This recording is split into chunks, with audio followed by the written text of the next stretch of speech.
Chemical ज्यावेळेस शेती करत होते तुम्ही आणि तुम्ही अचानक एसिडी घेऊन आले त्यावेळेस हो. तर काय म्हटले त्यावेळेस तुम्हाला? नाही ते खत बघूनच म्हणायचे हाताचा वास येतोय. म्हणजे नकोच म्हणायचे सगळे घरात. नाही, आता नाही वाचत का? रिझल्ट मिळाल्यामुळे वास गेला आता.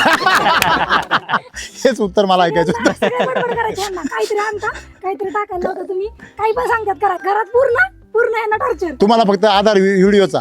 म्हणायचे काय बघताय तुम्ही सारखं तेच हा बघताय. तुम्हाला कमीत कमी अभ्यास करणं गरजेचं आहे की नेमकी शेती काय. आता बघा तुमच्या शेतामध्ये एक रासायनिक खत नाही, औषधं नाही, काहीच नाही, टेन्शन नाही. पाऊस आला का हा माणूस आणखीन दाडूर झोपतो. हो हो. पण ते अनुभव आल्यानंतर तेव्हा तुम्हाला त्यांचा त्रास व्हायचा. मग त्याचं काय म्हणणं होतं की काय प्रॉब्लेम आला काय झालं तर सगळं तुमच्यावर सगळे तुमच्यावरतीच म्हणजे सगळे असे त्यावेळेस म्हणजे केमिकलच्या बॅग आणायच्या टाकायचं म्हणलं की बेसडोस टाकायचं म्हणलं की मी येणार नाही हे पहिलं त्यांना सांगितलं होतं. मी शेतात येणार नाही. म्हणजे तुम्ही बी असेच पेटलेले होते. हा, ते शेतात यायचंच नाही आपल्याला. क्या बात आहे. वा येस.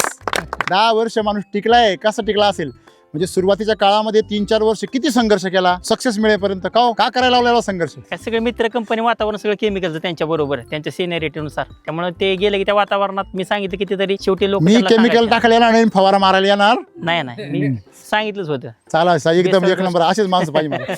तुम्ही टिकले जर नसते तर काय परिस्थिती आज असते? आता आपण शेजारी पाहिली तुमच्या पुतणींची बाग पाहिली ना, त्यांनी ते स्ट्रक्चरसाठी केली. झाडांना 4-5 फळ आहे, काही झाडांना 10-12 आहे, काही झाडांना काहीच नाही. एकसारखं आहे का रिझल्ट? बागेचं आरोग्य गण चांगलं आहे, त्यांची मेहनत चांगली आहे, त्याच्याबद्दल शंका नाही. परंतु एवढा खर्च, त्यांचा खर्च किती होत असेल की बरोबर की नाही? केमिकलवर खर्च करूनही बागेत तुम्ही फळामध्ये काय आहे तफावत आहे का? बागेचे फोटो पाठवायचे व्यापाऱ्याला, फोटो विकत घे माझे, जमलं तर पाला आपण विकत नेतो. शेवटी फळच विकायचे की नाही? आज इथं फळाची साईज आहे, फळाची संख्या आहे, तर हे सगळं काय एकदम छान आहे. तर एकंदरीत तुमचा हा जे प्रवास आहे हा एवढा सोपा नव्हता काय? सोपा नव्हता काय. ते जे दिवस आठवले तर आता आज काय वाटतंय? तू सगळे म्हणतात आता उद्याच्याला बाबा काय सोडायचं म्हणजे आता तुम्ही आता गुरु झाले सगळ्याच्या.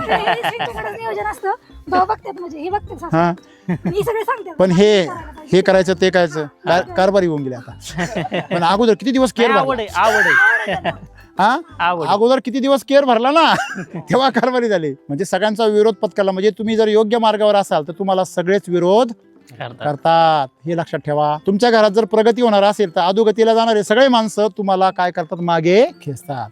त्याच्यामुळे तुम्हाला जर विरोध होत असेल एसटी वैदिक वापरताना तुम्ही समजून घ्यायचं की तुम्ही त्यांना योग्य मार्गाला नेण्यासाठी काय आहेत प्रतिबद्ध आहे.